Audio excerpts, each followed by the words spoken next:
तर ही दृश्य आपण पाहतोय मुंबई महानगरपालिकेतली ही दृश्य आहेत। तर भाजपचा महापौर आज विराजमान होणार आहे आणि त्यामुळे मोठा उत्साह भाजपच्या कार्यकर्त्यांमध्ये, पदाधिकाऱ्यांमध्ये, नेत्यांमध्ये, नगरसेवकांमध्ये सगळ्यांमध्ये दिसतोय आणि ही महापालिकेच्या आतले दृश्य आहेत। कशा प्रकारे तयारी सुरू आहे, नगरसेवकांना फेटा बांधला जातोय।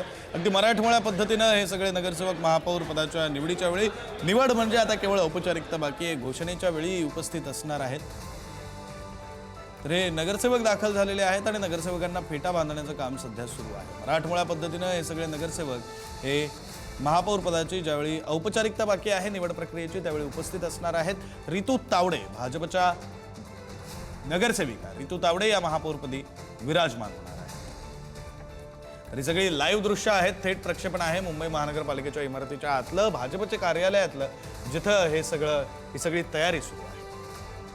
आपण दृश्य पाहतोय प्रकाश दरेकर हे सुद्धा या दृश्यांमध्ये आपल्याला पाहायला मिळाले। भाजपचे सर्व नगरसेवक यावेळी उपस्थित असणार आहेत। शिवाय मुख्यमंत्री देवेंद्र फडणवीस, उपमुख्यमंत्री एकनाथ शिंदे, मुंबईचे पालकमंत्री, महायुतीतले मुंबईतले अनेक नेते यावेळी उपस्थित असणार आहेत। खरं तर भाजपसाठी हा मोठा आनंदाचा क्षण आहे, कारण अनेक वर्षांनंतर भाजपचा महापौर मुंबई महानगरपालिकेवर विराजमान होणार आहे।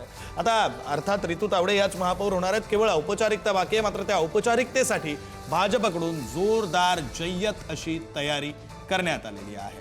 मुंबई महानगरपालिकेचा परिसर, छत्रपती शिवाजी महाराज टर्मिनसचा परिसर, चर्चगेटचा परिसर, मेट्रो सिनेमाचा परिसर, एकंदरीत मुंबई महापालिकेच्या मुख्यालयाच्या परिसरात आजूबाजूचा सगळा परिसर हा भाजपनं आपले झेंडे लावून भगवामय करून टाकलेला आहे। तेजिंदर सिंग तिवाना भाजपचे नगरसेवक आहेत आणि सोबतच भारतीय जनता युवा मोर्चाचे मुंबई अध्यक्ष आहेत, तेही या दृश्यांमध्ये आपण पाहू शकतो।